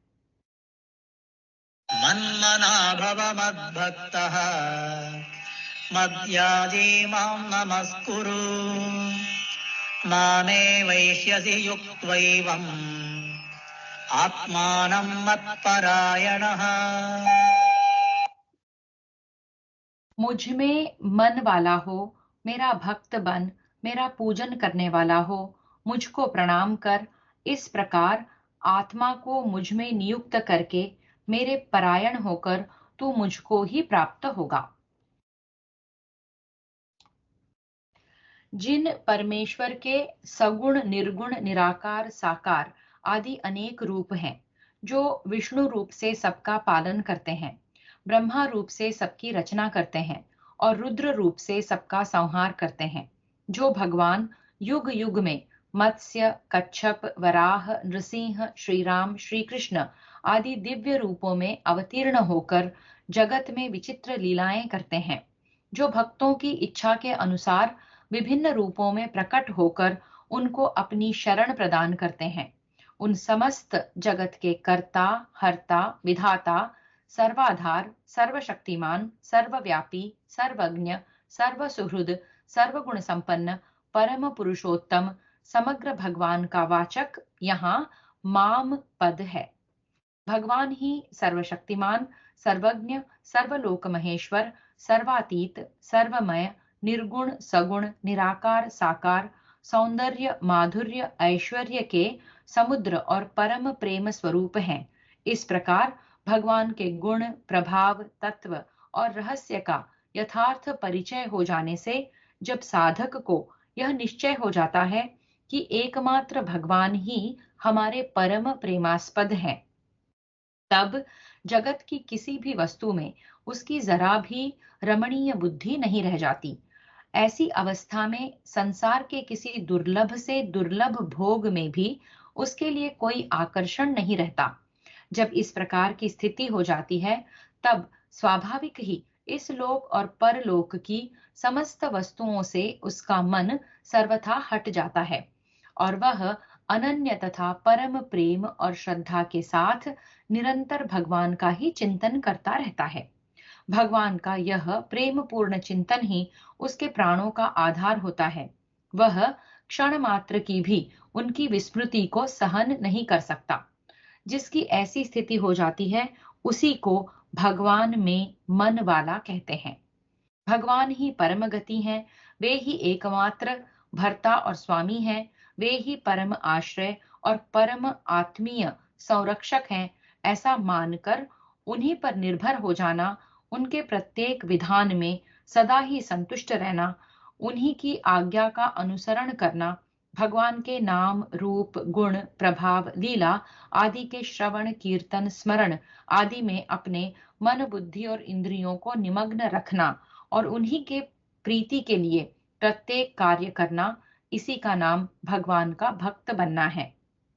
भगवान के मंदिरों में जाकर उनके मंगलमय विग्रह का यथाविधि पूजन करना, सुविधानुसार अपने अपने घरों में इष्ट रूप भगवान की मूर्ति स्थापित करके उसका विधि पूर्वक श्रद्धा और प्रेम के साथ पूजन करना, अपने हृदय में या अंतरिक्ष में अपने सामने भगवान की मानसिक मूर्ति स्थापित करके उसकी मानस पूजा करना, उनके वचनों का, उनकी लीला भूमिका और चित्रपट आदि का आदर सत्कार करना, उनकी सेवा के कार्यों में अपने को संलग्न रखना, निष्काम भाव से यज्ञादि के अनुष्ठान के द्वारा भगवान की पूजा करना, माता पिता ब्राह्मण साधु महात्मा और गुरुजनों को तथा अन्य समस्त प्राणियों को भगवान का ही स्वरूप समझकर या अंतर्यामी रूप से भगवान सब में व्याप्त हैं ऐसा जानकर सबका यथा योग्य पूजन आदर सत्कार करना और तन मन धन से सबको यथा योग्य सुख पहुंचाने की तथा सबका हित करने की यथार्थ चेष्टा करना, ये सभी क्रियाएं भगवान की पूजा ही कहलाती हैं। भगवान के साकार या निराकार रूप को, उनकी मूर्ति को, चित्रपट को, उनके चरण पादुका या चरण चिन्हों को, उनके तत्व रहस्य प्रेम प्रभाव का और उनकी मधुर लीलाओं का व्याख्यान करने वाले सत शास्त्रों को, माता पिता ब्राह्मण गुरु साधु संत और महापुरुषों को तथा विश्व के समस्त प्राणियों को उन्हीं का स्वरूप समझकर या अंतर्यामी रूप से उनको सब में व्याप्त जानकर श्रद्धा भक्ति सहित मन वाणी और शरीर के द्वारा यथा योग्य प्रणाम करना, यही भगवान को नमस्कार करना है। यहाँ आत्मा शब्द मन बुद्धि और इंद्रियों के सहित शरीर का वाचक है तथा इन सब को उपर्युक्त प्रकार से भगवान में लगा देना ही आत्मा को उसमें युक्त करना है। इस प्रकार सब कुछ भगवान को समर्पण कर देना और भगवान को ही परम प्राप्य, परम गति, परम आश्रय और अपना सर्वस्व समझना भगवान के परायण होना है। इसी मनुष्य शरीर में ही भगवान का प्रत्यक्ष साक्षात्कार हो जाना, भगवान को तत्व से जानकर उनमें प्रवेश कर जाना अथवा भगवान के दिव्य लोक में जाना, उनके समीप रहना अथवा उनके जैसे रूप आदि को प्राप्त कर लेना, ये सभी भगवत प्राप्ति ही है। ओम तत्सदिति श्रीमद्भगवद्गीतासु उपनिषत्सु ब्रह्मविद्यायां योगशास्त्रे श्रीकृष्णार्जुनसंवादे राजविद्या राजगुह्ययोगो नाम नवमोऽध्यायः।